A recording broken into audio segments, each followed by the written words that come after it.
The Psychology of Multiple Sclerosis by Professor Nigel MacLennan. What is multiple sclerosis? What causes MS? What are its symptoms? What are the treatments? How can psychology help or hinder MS? How do people deal with MS? Multiple sclerosis is a disease of the central nervous system. Specifically, the myelin of the brain and the spinal cord are attacked by the immune system. Myelin is the insulating layer around each nerve fibre. When the myelin is damaged, the smooth transmission of signals is impaired and causes a wide range of highly unpredictable symptoms. MS, the common abbreviation, is just one of several immune-mediated demyelinating diseases. Take a moment to imagine what that is like. Any muscle, any nerve, anywhere in your body can suddenly stop functioning properly, and there is nothing you did to cause it and nothing you can do to cure it. Imagine the anxiety, the sense of helplessness, the powerlessness, the loss of control, the uncertainty of whether you will be able to function tomorrow or ever again. Yet, with incredible resilience, many people living with MS gradually develop successful coping strategies. MS, in most cases, starts as a mystery problem. For example, tingling in the legs, an unexpected fall in an otherwise healthy person, or disturbances of vision. The list of first symptoms is extensive, given that MS is so inconsistent and can interfere with any bodily function controlled by the central nervous system. That creates problems in diagnosing MS. Most people who are eventually found to have MS experience a long list of widely varying mystery symptoms and repeated visits to various physicians over 18 months before they are diagnosed. When they report their symptoms, some people do not believe them. They are dismissed as hypochondriacs or suffering from psychosomatic illness. Imagine how that feels. You know your symptoms are real, you are rightly worried, and then you are dismissed as neurotic or worse, sidelined by health carers who are worked to exhaustion. Since many people have had health concerns which are later confirmed to be unfounded and had health problems triggered by mental or emotional states, many people with mystery symptoms accept the view of the overworked physicians until their next capricious symptoms appear. Alas, for most people, an MS diagnosis is reached by ruling out all other possibilities. Put yourself in that situation. You are being tested regularly to determine whether you have one horrible disease after another, being traumatized by the uncertainty of what life-changing results will come back.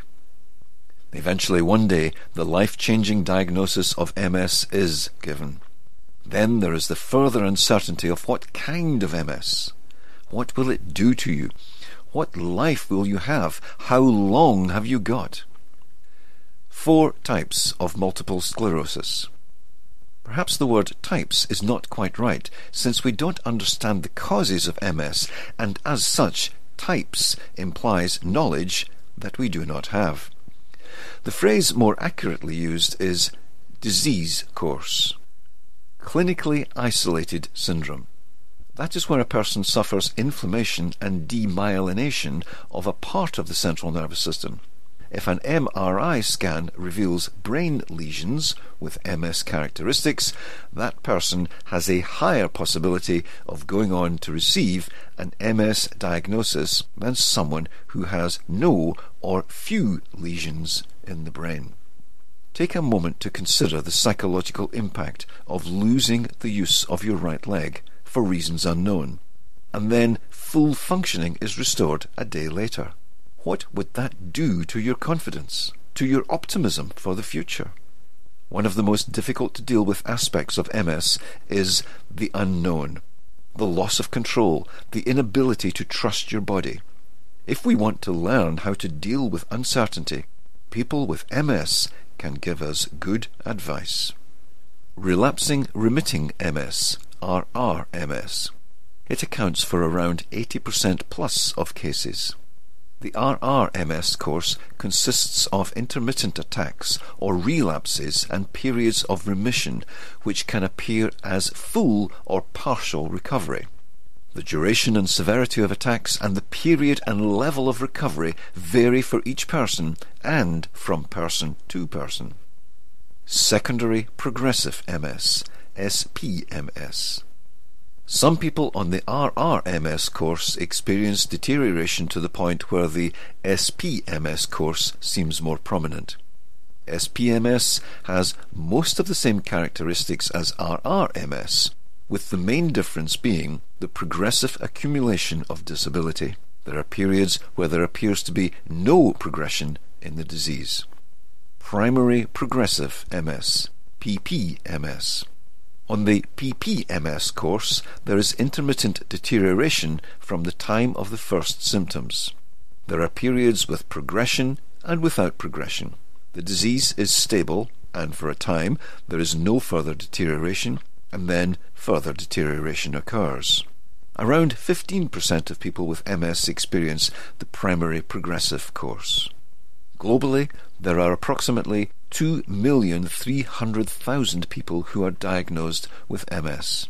The actual number living with MS is probably much higher than that because of the time it takes to confirm MS, the lack of health assessment facilities in many parts of the world, and the stoicism of some people who decide to cope with whatever ails them for many years before eventual diagnosis.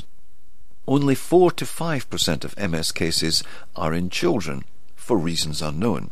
Also unknown is why the incidence of MS is greater in places far from the equator, north or south, and the MS rate is highest in Caucasians and lower in all other races. That elevated rate for Caucasians is true wherever they live, even if on the equator. Whatever causes MS seems to have a gender component. Around 65 to 75% of cases are in females. It is estimated that genes play a role in only 15% of cases where a close relative has MS. What causes MS is unknown. Let's take a moment to dissect that statement. What causes MS is unknown. That is not strictly accurate. We know MS is caused by the immune system attacking the myelin sheaths of the body's nervous system. The better question is, what causes the immune system to attack the myelin? Why does the immune system suddenly start seeing myelin as a threat? Has there been a change in the immune system? If so, what causes that change?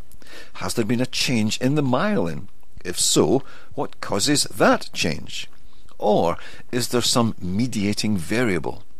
Or perhaps neither the immune system nor the myelin has changed, but some unknown other variable has changed so that the myelin is seen as a threat. Has something trained the immune system to see the myelin as a threat? If so, what is the training agent? Could it be viral, bacterial, a genetic change, or an external chemical? The list of suspects is long. Therein lie the core questions in almost all MS research. Answering those questions will enable researchers to work on a cure or cures and effective treatment or treatments for MS. Currently, there is no known effective cure. There are many ameliorative treatments, some known as disease-modifying therapies. Everyone in life faces challenges. For some people, it is MS. Whatever we have to deal with, life is improved if we choose to make the best of it. Here are some examples of empowered approaches to living with MS by people reported to have MS. Art Alexicus is reported to have inspired millions by saying, "I am just learning how to be the new me." Montel Williams seeks to keep it in a box. Jamie Lynn Sigler, "It's part of me, but it's not who I am." Jack Osborne, "Adapt and overcome is my new motto." Trevor Bain, "I'm committed to taking the best care of my body possible." Alan Osmond, "I have MS, but MS does not have me." Noah Shabib. I'm going to live with it. I'm going to win with it. Richard Pryor, perhaps one of the funniest comedians and comedy actors ever, starred in many films and TV shows after being diagnosed with MS. The most striking thing about the psychology of dealing with MS is just how resilient and resourceful people can be. Most people with MS choose to make the best of it, to live life as well as they can. Yes, getting MS is tough, but not nearly as tough as the human spirit in those who choose to thrive in the face of adversity.